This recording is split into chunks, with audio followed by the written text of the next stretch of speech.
Hello, everyone. Welcome to another act of Random Act of Squirrel. Today, instead of me doing my usual go back and dig through my bookshelf, I could actually get to talk about something new and modern, or at least a month old. So probably a bunch of other people have already done this video and got all excited about it, but I finally finished the last episode. So coming up here, we got Act 9, Random Acts of Cinema, A Different Kind of Pirate, the live action / Netflix One Piece review. As a complete digression, one of the things that drove me crazy in the last 8 videos was my sound was just, I didn't like it. So today I went out and bought a new sound, or actually got a new mic. So we're going to test and see how that sounds. I think it's kind of humorous. I think the mic actually costs more than the camera I'm filming with. I also learned that I got this, so if I ever decide to go on treks and stuff, I can put this on top of the mic. I love that it is called a furry windshield, which made me smile. So today, I'm going to take the part of being an old fart because while I'm not ancient, I'm definitely older than some and younger than others. So anime, manga, a lot of that stuff, it's just a little bit beyond my curve. So when I fell into the show, I was actually really surprised. I'd seen a couple other versions of things. The same company that made this did Cowboy Bebop, which is universally hated. Did a couple other things too, where they just butchered some anime. So for anybody, I'm gonna go forwards here.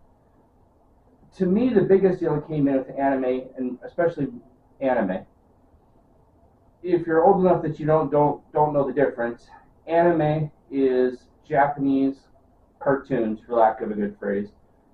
Manga is Japanese comic books. One of the things that makes the Japanese stuff more interesting with animation is, unlike American stuff, which turned either into superhero stuff or kids stuff, they have a full range of things. So they have everything from romance novels to racing stories to superhero stuff. So if you can think it, there's probably an anime or a manga about it, which is really weird to a lot of Americans because they're expecting it to fit in a tight little box with like Donald Duck and cute things like that. Or like my thing when I was growing up was Batman the animated series. There's a lot more range to it. It's really overwhelming. The big thing that broke it into the world, at least from my perspective, was it was floating around for a while. And it was kind of like black market stuff before that. So when you got into it, it was somebody knew somebody who had a tape about this really obscure / cool series, which probably involved mechs a lot of times. Mechs are big, gigantic robots for those that this is not their world. Or spaceships, or something along that way. And they basically pass the tapes all around because they were fairly hard to find, especially if you wanted to find anything that was dubbed. And then you got into battles of like, what's better, is it subtitles or dubbing and all that kind of stuff. Well, there's a little thing that came out in 1997 on TV. It kind of broke everything. Okay, let's be honest, the animation world, it broke everything. It was called Pokemon.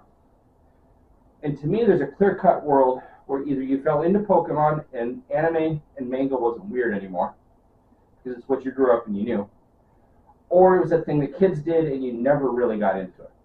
It's not a complete clean line, but it's pretty close, because when it came out, you had a whole bunch of catch-em-all shows that came out, which were all basically clones of Pokemon. So to most of the rest of the world, then, it was either like the weird stuff that people collected, or it was super kiddie stuff. This has started about after the Pokemon stuff, the One Piece. And One Piece is fascinating to me because it's this cultural thing that most of America didn't know about, unless you're like, I would say, again, hit that Pokemon age where maybe like 10 or so at age, so you're talking like 98 if you were 10. If you didn't know about then, you probably didn't know about it. But One Piece, let's see here. Like the Netflix run I had here, I did some looking on Wiki here. In August of 2022, there was the Shonen Jump, which is then the manga, had sold 516.6 million copies in the world in 61 countries. It's huge. The closest example I can think of is, I remember when Jackie Chan wasn't an American star, but was a global star. And so if you went anywhere else, everyone knew who Jackie Chan was. And it wasn't until Rumble the Bronx that people were like, wow, he's really cool. But he'd been making movies for like 15 years before that. That's what anime and manga did. So I'd always seen One Piece. I looked at the animation. It didn't really move me much. In 97, it started off as a comic, or as a manga, since it's a Japanese comic. And as stated, it ran for a long time. I got some really cool numbers here. It sold 3 million copies for over 11 years of new stuff. It's just a universally popular thing. In 99, 2 years later, after being in Shonen Jump, which is a collection of anime or a collection of manga, they released the show, and that's been a hit, and that's been running basically since 99. There is, according to my information, there's 1,078 episodes. There's 15 films and 13 TV specials. We're hitting like Simpsons level if you want to talk American stuff, of things that just have been around and stuck and are iconic. And then on August 31st, 2023, that's when we got the new live action thing. And that's the first experience I had with it. So I was always aware of it. I knew it was popular, but I knew it was kind of after the curve. I was the guy that fell into Batman the Animated Series, the Justice League stuff, all that very stylized Art Deco thing that came through. Maybe the stuff before, which is Animaniacs, which went into Pinky and the Brain and all that stuff. That was the era I kind of last remember connecting to. So here's the basic plot line on any of the forms that you see with One Piece. There's a treasure that is called the One Piece. It is an ocean world where there are Marines and there are pirates. Pirates are trying to stop the Marines. The Marines are trying to stop the pirates. The pirates are trying to find the treasure. And it's a huge open world thing where anything is possible, and it's basically limited to the creator's imagination. There's this thing called a Grand Line, which you're trying to find and follow, which has a bunch of big, nasty monsters, stuff like that, which I don't know a lot about because I haven't read the other things. I've just heard allusions to and heard like brother-in-laws and that kind of stuff mention it. And so they're trying to follow the Grand Line so they can find the One Piece. The plot that you're thrown into is a character named Monkey D. Luffy, who is essentially kind of like a Rugrat kind of character. He's just kind of a beachcombing little nobody. And you start off where he proudly says he's going to be king of the pirates. Well, he has no boat, no crew, no money to speak of. All he has is this dopey straw hat. Along the way, he ends up meeting a lot of his core crew, which I guess goes through most of the actual comic series of the anime and the manga stuff, which is Rona or Zoro, which is kind of a Zoro-like character. He's got 3 swords, does stuff. Nami, who is a thief. Usopp, who is a storyteller and sort of he has a slingshot that he uses a lot of time. And then Sanji, who is the cook. And he also has some footwork that he does too, so he can defend himself too. What I liked about the show when I watched it was it is quite possibly the coolest thing I've seen this year. And normally I don't get into talking a lot of TV shows because they're different than movies, and I would never really want to compare the two. But the vision that they have on it, the characters, the development, the respect that the Netflix show showed to the actual source material was unbelievable, which I'll give full credit to the creator. I didn't write his name down. I don't speak Japanese very well, but the creator actually fought to be on the show and actually forced a couple things to be refilmed so it looked right. It was the same production company that had biffed on a couple other projects. There was one that I can't remember right now, and I just looked up on Wikipedia. The other one was they took another classic one, which, I forget it. It's a space one. If it comes back to me, I'll mention. But they biffed on 2 previous projects. So everyone was a little bit nervous, like, okay, you've just screwed up 2 great anime.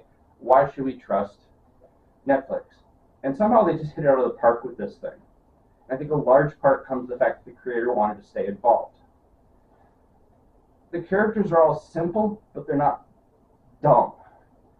He is very much an adventurous, lucky character, and like the captain, Monkey D. Luffy.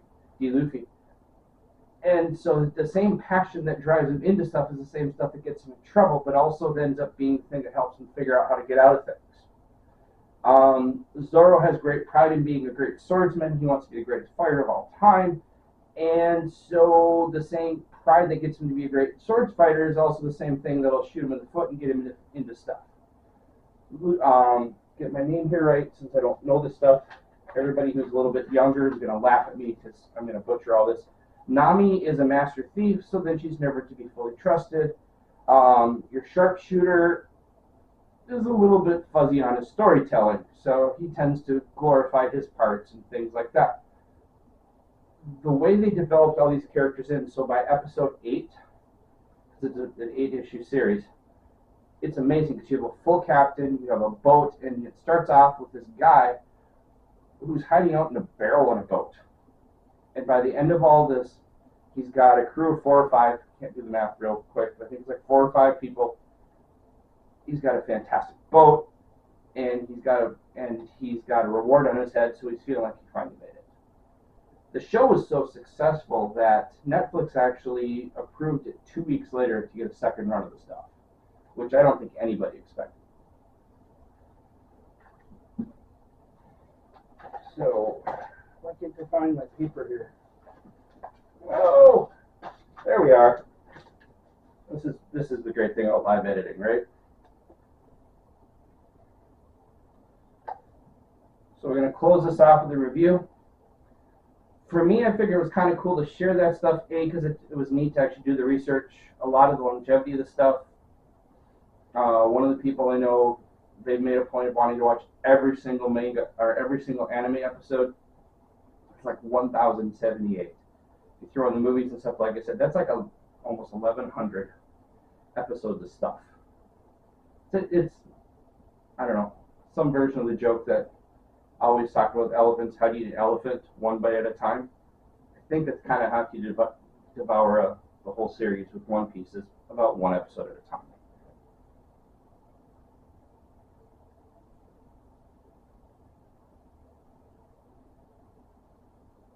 So, let's see here.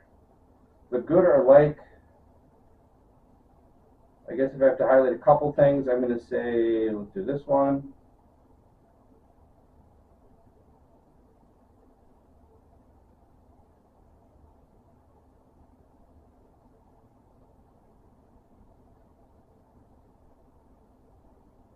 I guess the 2 biggest things I'm going to highlight right away is I love the characters. They're both simple, but they also move really well. Kind of in the same way I can think of, like in Looney Tunes. Bugs Bunny has a set character, and depending on what you put him in that spot will determine how he reacts. I love the building of the world. Anything's possible. You can walk into anything. It's limited to your imagination.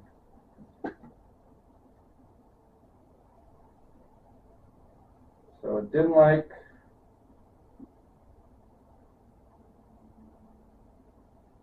This is a cop-out, but it's the truth.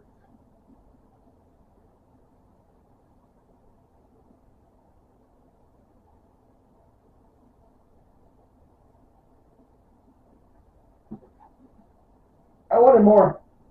By the time they built the world, I was just so fascinated by all the characters they built, the costume, the design, the special effects, the fight sequences, that I was like, we're done. Oh no, that's no fun. Rating.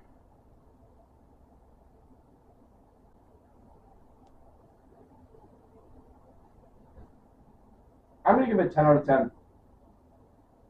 As I said earlier when I started this off, I don't think I'm going to find a better piece of media or video media this year yet. The way this was made, the way it respected the source material, and the way it delivered it in a way that if you're not familiar with the stuff, you're not overwhelmed.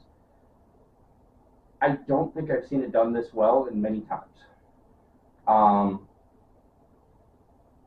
For me, it was kind of cool because since I know way too much about too many random things, I never get that full moment of awe when I could walk into something and be like, I've never seen this before.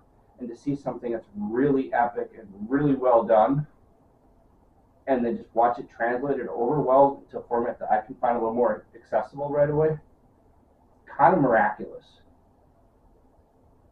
So that concludes today.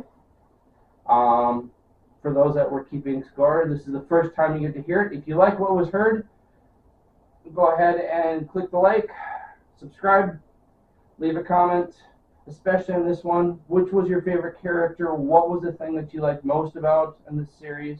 Is there other stuff you're hoping to see when they go into season 2? All that kind of stuff.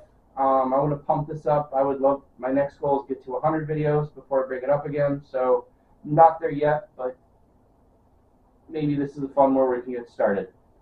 So everyone have a good rest of your day, and thank you for your time. Bye.